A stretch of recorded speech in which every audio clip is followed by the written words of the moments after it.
जय सिया राम।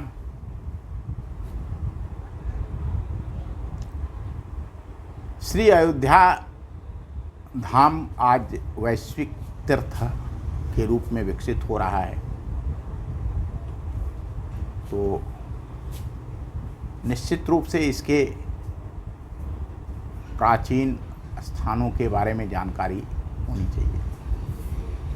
ये कहानी है पलटू बनिया की, जिस पलटू बनिया से मिलने के लिए प्रभु श्री राम अपने भाइयों के साथ रात को पहुंचे थे। अयोध्या धाम में कनक भवन और हनुमानगढ़ी के बीच में एक आश्रम है जिसे दशरथ महल के नाम से जाना जाता है। पुराना स्थान है, बड़ा स्थान भी कहा जाता है। पहले वहाँ एक संत रहा करते थे जिनका नाम था राम प्रसाद।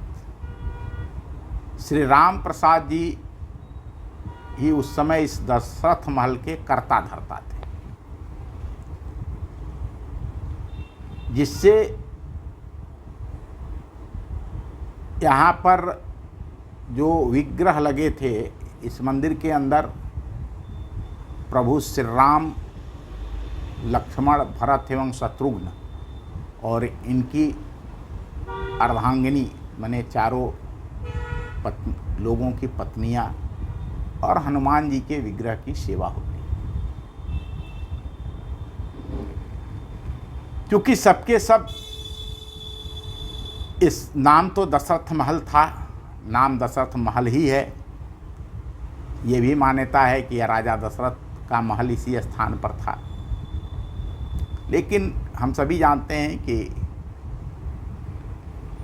प्रभु श्री राम की जल समाधि के उपरांत पूरी अयोध्या भी डूब गई थी और पुनः उस पृथ्वी से निकली होता रहता है। नदियाँ अपने मार्ग बदलती रहती हैं।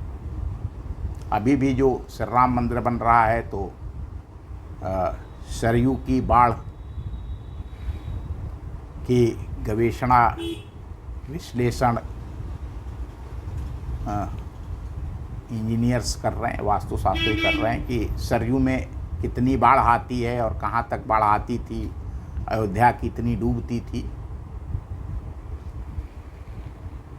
तो इसी दशरथ महल में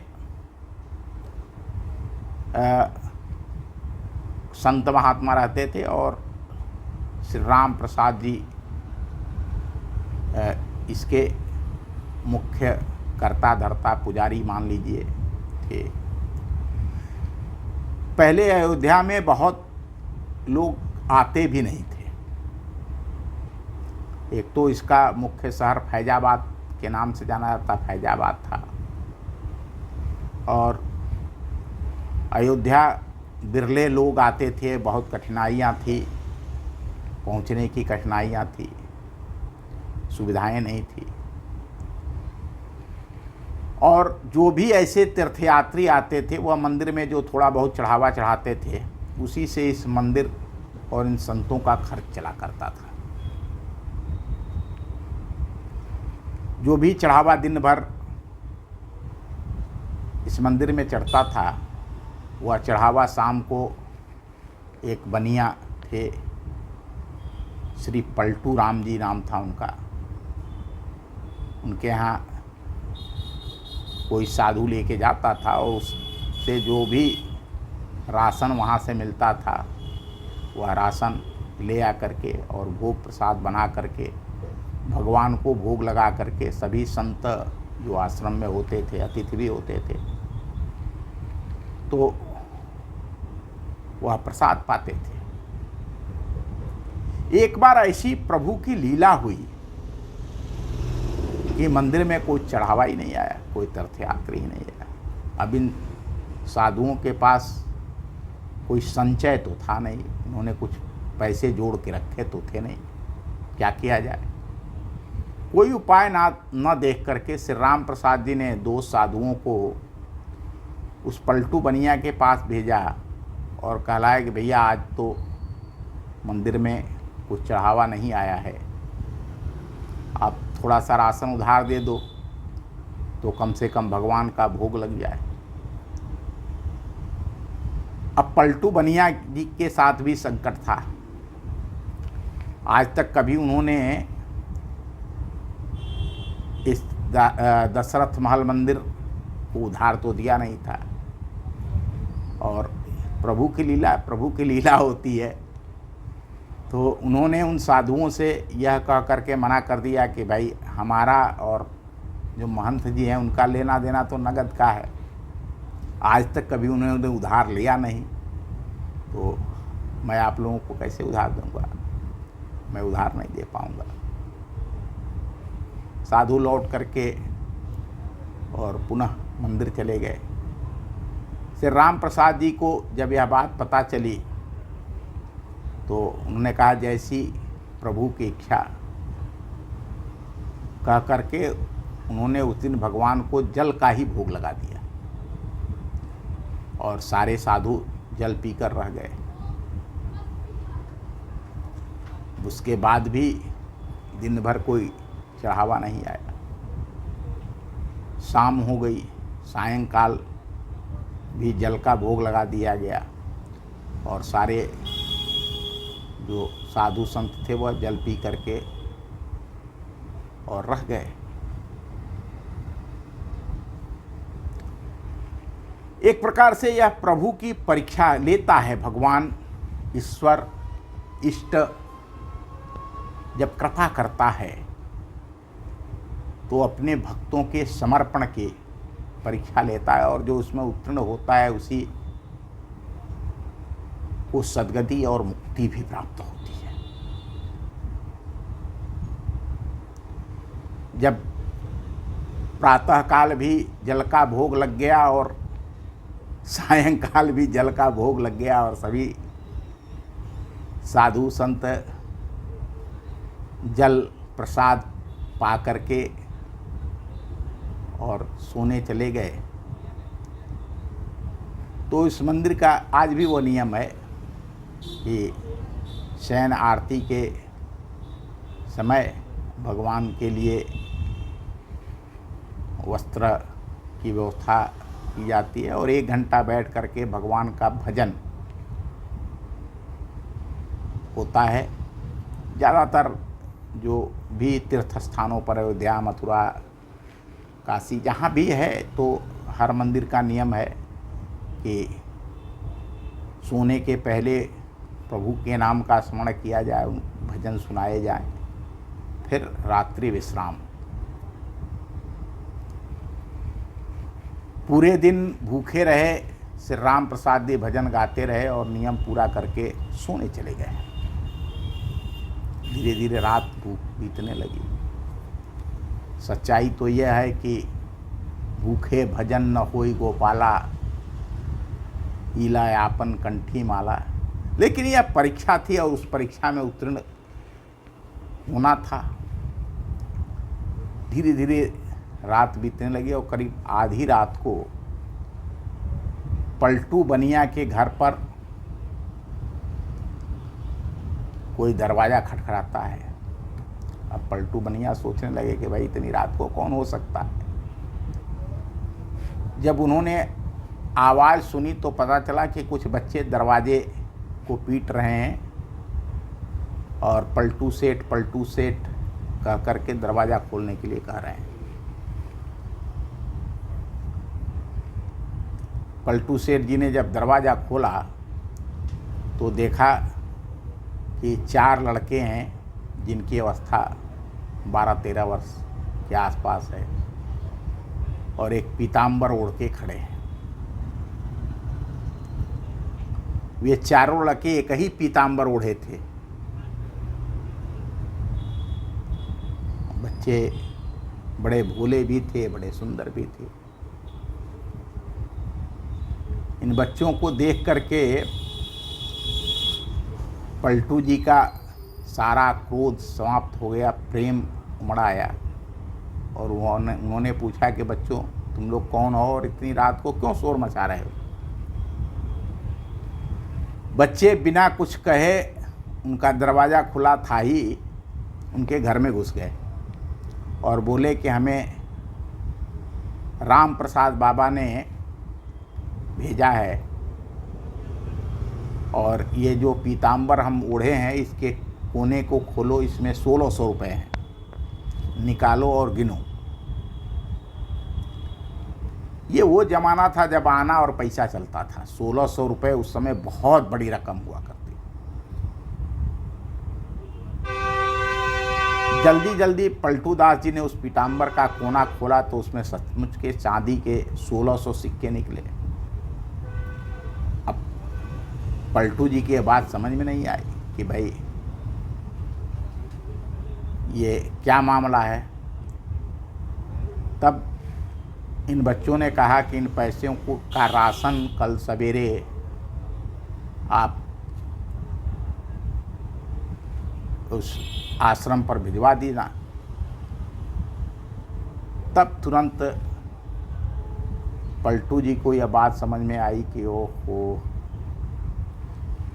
सवेरे 2 साधु आए थे जो कह रहे थे कि भाई हमको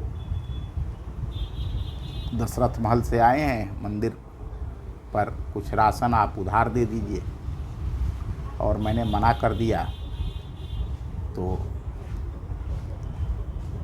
महाराज जी नाराज़ हो गए और इतनी रात को इतने सारे पैसे भिजवा दिए। उन्होंने उन बच्चों से कहा कि देखिए मैं ये अपनी पूरी दुकान भी दे दूंगा, तब भी ये जितने पैसे हैं उतने पैसों का सामान हमारे पास नहीं है और मैं दे भी नहीं पाऊंगा।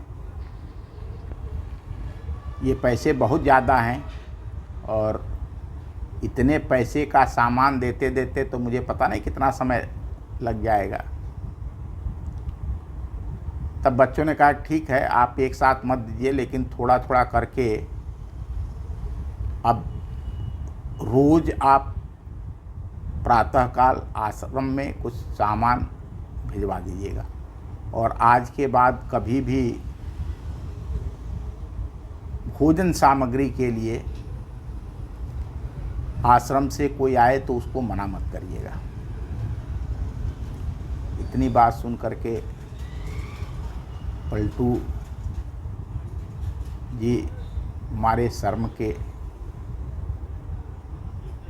रोने लगे। उन्होंने हाथ जोड़कर कहा कि जैसी महंत जी की आज्ञा, और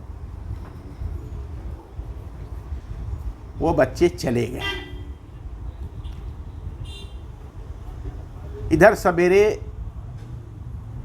जब पुजारी ने मंदिर का पट खोला तो देखा कि भगवान का पीताम्बर ही नहीं है।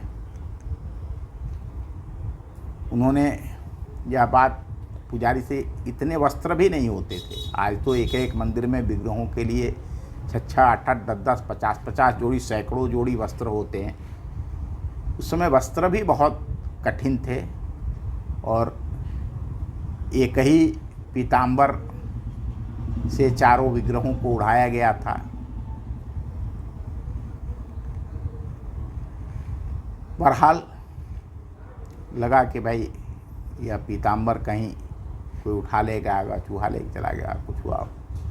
जब थोड़ा दिन चढ़ा तो गाड़ी पर ढेर सारा सामान लदवा करके और पलटू बनिया जी आश्रम पर पहुँचे और सीधे श्री राम प्रसाद जी के चरणों में गिर करके क्षमा मांगने लगे। अब श्री राम प्रसाद जी को कुछ बात तो पता थी नहीं। ये पूछे कि क्या हुआ भाई, और तू किस बात का माफ़ी मांग रहा है। पर अब पलटू जी पैर पकड़े हुए हैं, क्षमा मांग रहे, कह रहे महाराज रात में इतने पैसे भिजवाने की क्या ज़रूरत थी। मैं कान पकड़ता हूँ, आज के बाद कोई भी आश्रम से जाएगा तो मैं उसे राशन के लिए मना नहीं करूँगा, और यह आपका पीताम्बर रहा जो बच्चे मेरे यहाँ छोड़कर चले गए थे। जब राम प्रसाद जी ने वह पीताम्बर देखा तो कहा कि भाई ये तो हमारे मंदिर का है और अभी सवेरे पुजारी बता रहा था कि वो पीताम्बर गायब हो गया है। तो उन्होंने पूछा कि तुम्हारे पास आया कैसे? तब पलटू जी ने पूरी जो रात को घटना घटित हुई थी वह घटना श्री राम प्रसाद जी को सुनाई। अब श्री राम प्रसाद जी को काटो तो खून नहीं, भागे भागे मंदिर में गए और भगवान के सामने पड़ करके और रोने लगे। हे प्रभु, हे भक्त वत्सल भगवान, मेरे कारण आपको आधी रात को इतना कष्ट उठाना पड़ा। प्रभु की कृपा करुणा निधान है। एक अंदर से सांत्वना मिली, थोड़ा सहज हुए, तो उनके दिमाग में तुरंत यह बात कौंधी कि भाई मैं तो जीवन भर आपकी सेवा करता रहा और वो पलटू बनिया जो बिना पैसे लिए सामान नहीं दे, आपने उसको तो दर्शन दे दिया, जाके रात में उसका दरवाज़ा खुलवा करके उसको दर्शन दे आए और मुझे दर्शन भी नहीं हुआ।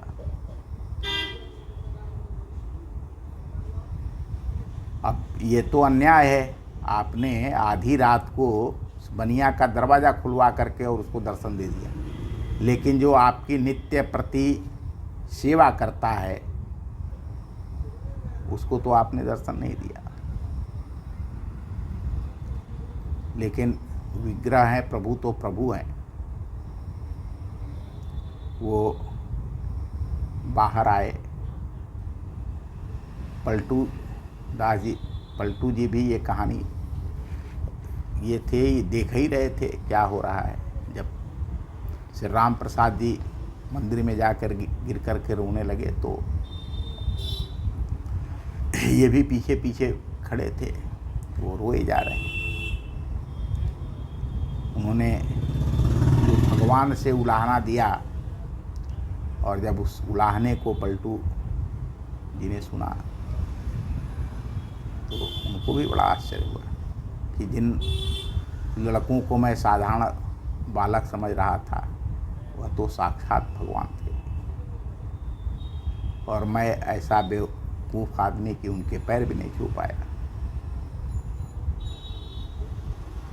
इस घटना के बाद उस पलटू बनिया को वैराग्य हो गया और आज वह पलटू दास जी के नाम से बहुत बड़ा आश्रम है पलटू दास जी का, अयोध्या के अंदर जाइए, बहुत बड़े क्षेत्र में है। यद्यपि प्राचीन स्थान है, कुछ नए निर्माण भी इधर हो रहे हैं, लेकिन वह पुराना स्थान आज भी है जो पलटू दास जी के आश्रम के नाम से विख्यात है। अब इधर पलटू दास जी संत बनने की ओर या संत बन गए। आज तो पलटू दास जी के नाम से संप्रदाय है, लेकिन श्री राम प्रसाद जी की व्याकुलता बढ़ती जा रही थी। वह बार बार एक ही बात सुन रहे थे कि भाई प्रभु ने उस पलटू बनिया को तो दर्शन दे दिया, लेकिन मुझे क्यों नहीं दर्शन दिया। और जब भक्ति अपने चरम पर पहुंचती है तो प्रभु का साक्षात्कार होता है। और श्री राम प्रसाद जी उसी मंदिर में प्रभु का नाम स्मरण करते करते मूर्छा अवस्था में, समाधि अवस्था में पहुंच गए। तब चारों भाइयों को अपनी अर्धांगिनियों के साथ प्रकट होना पड़ा। इस दर्शन के समय अब बात ये थी कि दर्शन तो हो गए और वो अचेत अवस्था में हो रहे, मूर्छा अवस्था में, समाधि अवस्था में हो रहे हैं। तो जानकी जी ने कहा कि भाई साक्ष्य तो छोड़ने होंगे ना। तो जानकी जी ने श्री राम प्रसाद जी के माथे पर एक लाल टीका लगा दिया और तभी से यह बिंदी वाले टीके की परंपरा प्रारंभ हुई, जो आज भी चल रही है। ये जो बिंदी का टीका है वह जानकी जी ने अपने हाथ से और श्री राम प्रसाद दास जी के सिर पर लगाया था। धन्यवाद, नमस्कार, मिलेंगे अगले वीडियो में।